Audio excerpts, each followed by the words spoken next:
I've been rocking the AirPods 3 for the past week, and I've certainly got some thoughts on them, and in today's video I want to answer the biggest question that I've had after trying these out for the past few days, which is, who are they for exactly? Should you guys get them? Who would I recommend these to overall? Let's begin.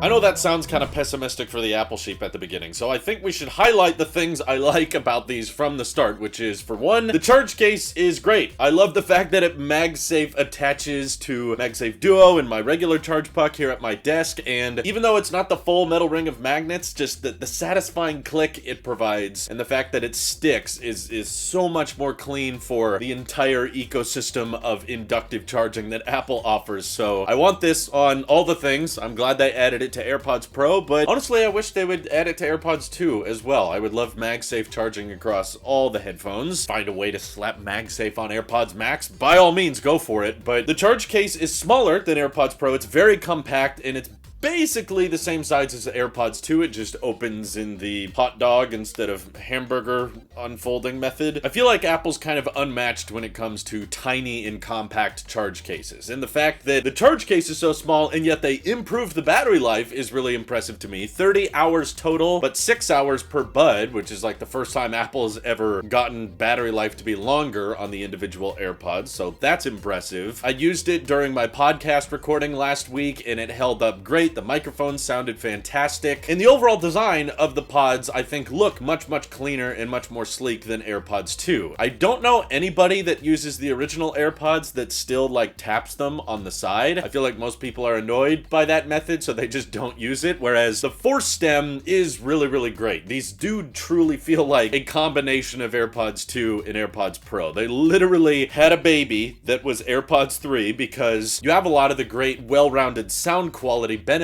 of AirPods Pro, but with, in my opinion, a more comfortable design choice from AirPods Pro, because I've never really liked the rubber seal in my ear. Like, it just doesn't feel quite as comfortable. It doesn't feel like my ears can breathe as well, whereas these have a very restful, very natural state in my ears where I can wear them for hours and hours, and I don't really feel much. It's like I don't even notice they're there, which is nice. They are a tiny bit bigger than AirPods 2, so it's a tad more noticeable than those, but still, the natural open back design that results in basically always on transparency mode, that's always fantastic if you want to hear your surroundings, which there's a lot of use cases where I definitely do. So the fit is going to depend a lot. It's impossible for me to tell you exactly if they're going to fit well. I know people that are comfortable with AirPods 2 and those fit great, and I know people that hate AirPods 2 and they don't fit at all, and I've heard some people say AirPods 3 fit perfectly and some people say AirPods Pro fit better. It's all just going to depend on our ear shapes. So my hope is that Apple continue supporting and updating all of the AirPods in the lineup, because I definitely know several people that like the AirPods 2 design and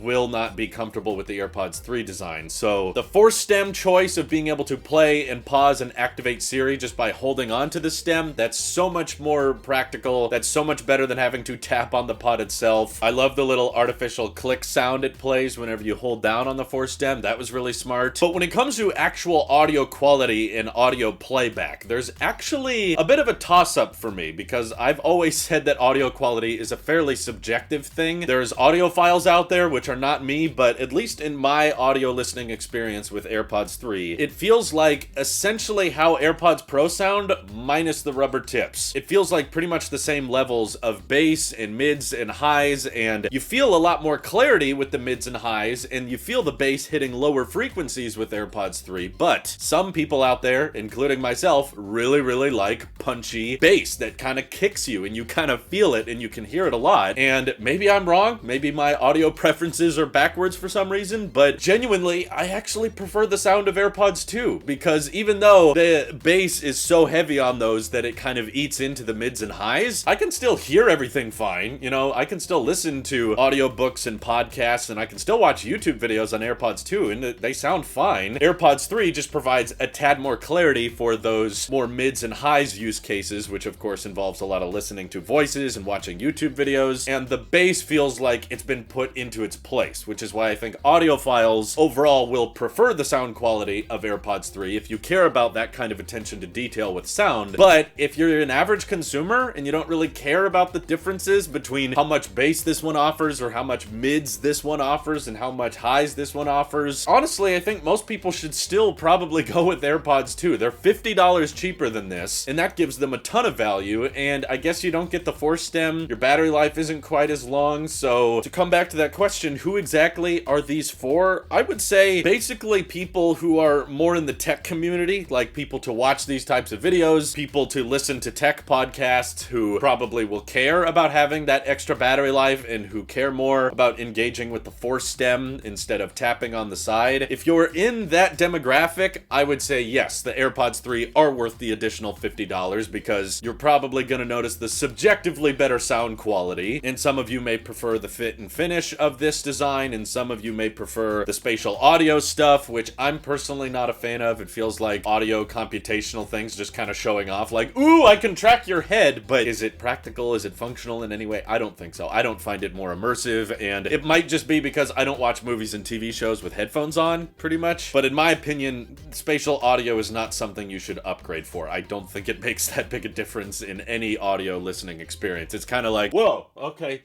yeah, I can kind of hear it. But then you're going to go back to just using your headphones normally, and you will literally never notice or care that spatial audio is gone. I used AirPods Pro for over a year and then switched back to AirPods 2. Didn't really notice the lack of spatial audio. But if you're not in the tech community, like if you're recommending a pair of headphones to your parents or your grandparents or just friends that don't care about tech stuff like that, I would say save yourself $50. Go with a $130 pair of AirPods 2. That's really, really good value. And the sound quality to me there is still pretty good. Like, it's not fantastic, obviously. It's not what audiophiles are going to be super happy with, but for everyday people, I think it's still plenty good, and 5 hours of listening time is enough. So if you're the type of person to care about the force stem, or basically, if you're the type of person to watch this video, if you go on YouTube and listen to tech people talk about headphones, then you're probably gonna appreciate the added benefits of AirPods 3. So I would recommend them to that demographic, assuming you don't care about active noise cancellation. That's the one caveat. If you do care about ANC, then obviously AirPods Pro, $70 more, that's going to provide you a pretty incredible noise cancellation experience, and you still have the transparency mode if you want it. Some people find the rubber tips more comfortable and it fits better, so that's going to be fairly subjective. But the difficult thing I have recommending AirPods Pro for now is that it's fairly likely we're going to see an AirPods Pro upgrade within the next 6 months, probably. It's been over 2 years since AirPods Pro launched, and there's already some rumors for some updated pairs coming that'll have like an external speaker so you can ping it just like you ping an AirTag, a wrist strap, as well as probably better battery life, likely some improved bass or some improved audio quality of some kind. So when we're this close to a fairly likely AirPods Pro refresh, I'm like,